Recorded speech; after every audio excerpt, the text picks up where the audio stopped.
Les creepypastas s'exportent au cinéma. Il était très attendu, Backrooms vient de sortir au cinéma et adapte donc une creepypasta, c'est-à-dire une histoire d'horreur née sur internet.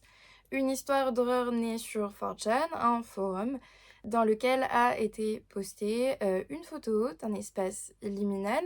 Ces espaces qui sont très grands et vides, et à la fois familiers et dérangeants. C'est par exemple des centres commerciaux vides, des grands bureaux vides, des aires de jeu vides, ça peut être tout ça. C'est tout un concept qui est super intéressant et évidemment il y a énormément de matière. Et en 2022, si je ne me trompe pas, un jeune de 16 ans, Kane Parsons, qui se fait appeler Kane Pixels sur les réseaux sociaux, a commencé à sortir une web-série de petits épisodes qui exploitaient cette idée des backrooms. Il a très très vite été repéré par plein de studios qui se sont battus pour lui. C'est A24, à qui on doit... En vrai, les plus connus pour moi, c'est en série Euphoria et en film Midsommar. Et du coup, il a été repéré par eux et ils ont commencé à travailler ensemble malgré son jeune âge.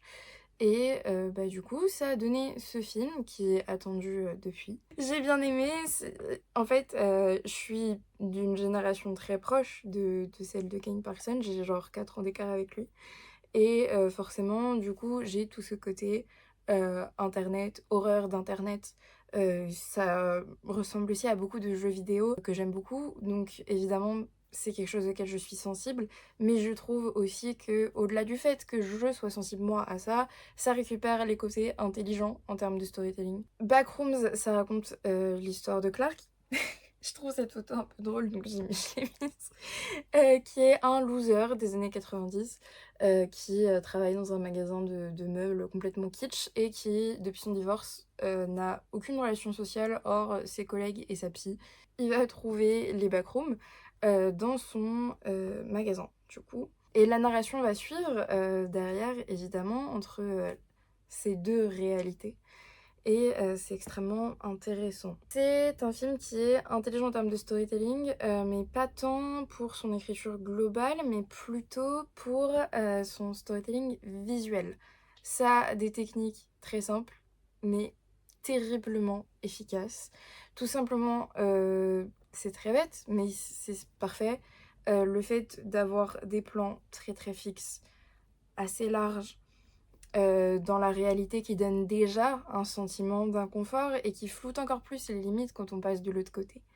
Même si, évidemment, il y a beaucoup plus de vide, donc on capte, enfin, voilà, mais je trouve quand même qu'il y a un miroir qui se fait en termes de plan qui est super intéressant. Après, on passe en phone footage.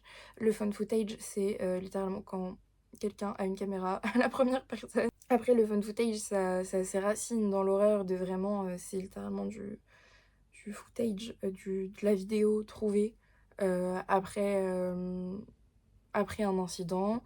Je vous invite à regarder The Blair Witch Project qui est littéralement ça et qui pour moi est le blueprint du truc. Et pas que pour moi en fait, pour tout le monde. Mais du coup voilà, c'est un film qui est super cool. Donc on a une narration visuelle qui est efficace, qui ne perd pas le spectateur et qui le guide doucement. Et qui passe aussi par des petits trucs visuels très très simples, encore une fois, un changement de focale. J'essaye de vulgariser un max, parce qu'en vrai, la focale, je trouve pas ça si simple à comprendre. Euh, le changement de focale, c'est comme changer la perception d'un visage. Tout ça est si fluide, tout ça est si insidieux, et tout ça est pourtant si évident, et je trouve ça merveilleux. Et ça reprend des codes du jeu vidéo d'horreur. Mon joli petit carnet, j'ai mes jolies petites notes sur les backrooms. L'un des plus gros sentiments que j'ai eu, c'est d'être dans un Resident Evil sans zombies, mais surtout en fait les Resident Evil avec Ethan Winters. Pour moi, il y a vraiment vraiment une vibe dans certaines séquences particulières où j'ai l'impression d'être Ethan Winters. Et c'est trop cool, j'adore Ethan Winters. Et j'adore ces Resident Evil là qui sont vraiment super et qui ont renouvelé les licences d'une autre manière et je trouve ça très très bien. Et J'ai retrouvé du Silent Hill évidemment parce qu'on a un concept d'espace différent, de réalité alternée, etc., etc. Donc forcément on retrouve du Silent Hill et je pense que l'inspiration Silent Hill dans la pop culture elle est ancrée maintenant. On peut pas y échapper. Quand on fait de l'horreur avec une réalité alternative, on n'échappe pas inconsciemment même en tant que spectateur ou en tant que cinéaste à Silent Hill. Et j'ai noté Amnésia, mais je sais pas trop pourquoi. Peut-être parce que le sentiment d'enfermement, mais en fait, j'ai eu une vague de nostalgie de moi, adolescente, jouer à Amnésia, avoir archi peur et en même temps me sentir très confortable. C'est ce que Amnésia me fait ressentir et quand je pensais à Amnésia, je pense à ça. Et c'est un peu ce que ce film m'a fait ressentir.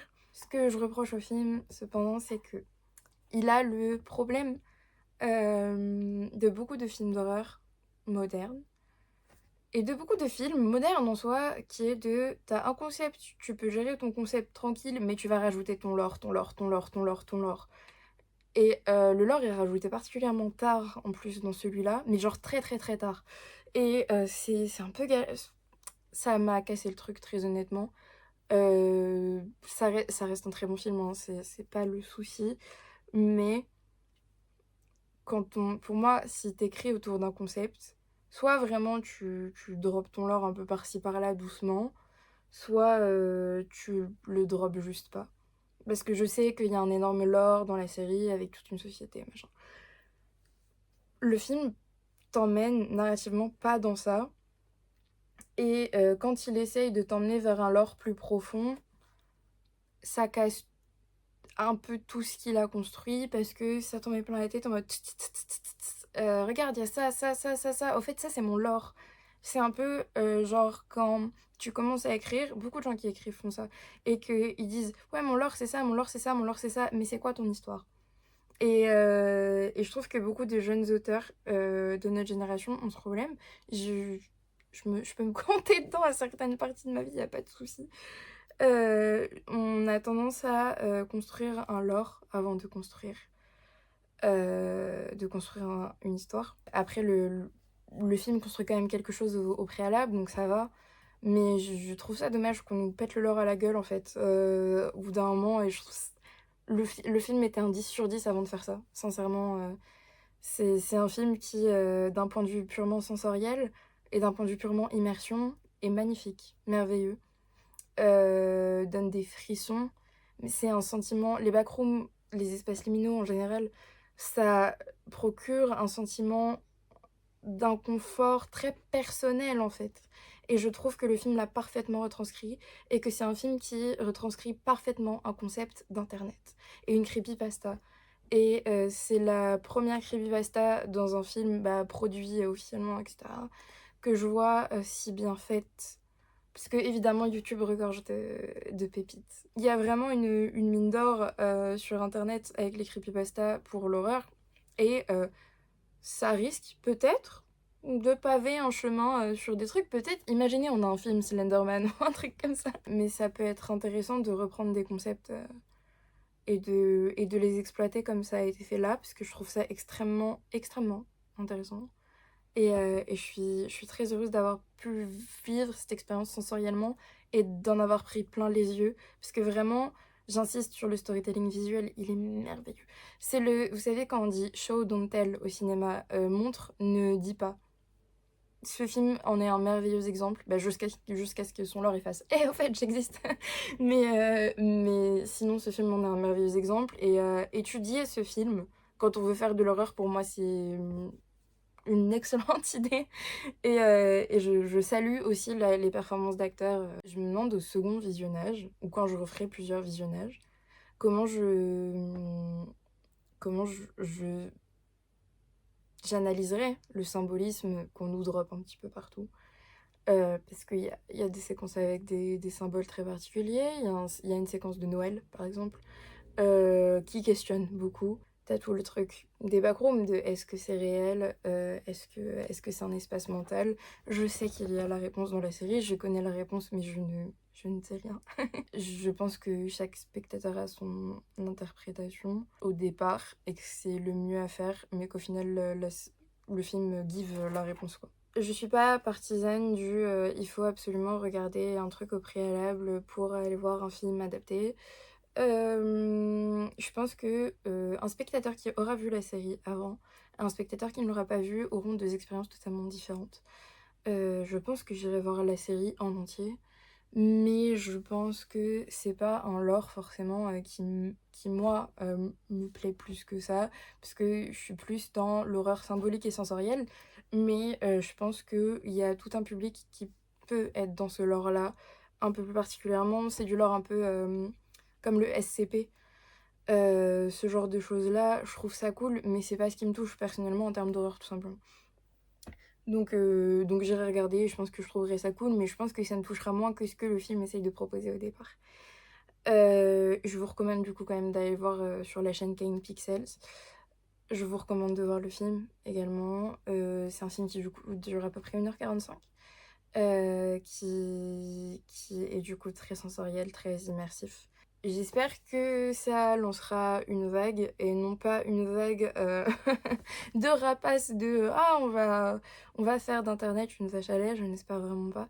J'espère cependant que ça inspirera de jeunes auteurs et que ça inspirera des studios à faire confiance à de jeunes auteurs qui ont le professionnalisme qu'a eu Kane sur ce projet, et que ça donne la chance à de nouveaux profils, ce qui est très très cool. Les petits prodiges d'internet, de l'horreur, il y en a plein qui méritent qu'on leur donne la lumière, et je suis très contente qu'on l'ait fait avec ce bonhomme-là. Merci de m'avoir écouté. Vous pouvez me suivre sur TikTok, où je fais des essais et des analyses sur plein de sujets pop culture, que ce soit jeux vidéo, séries ou cinéma, et je pense faire une petite critique de Backrooms dessus. Merci de m'avoir écouté. Vous pouvez vous abonner aussi, je fais beaucoup de réactions à chaud, etc. Bye!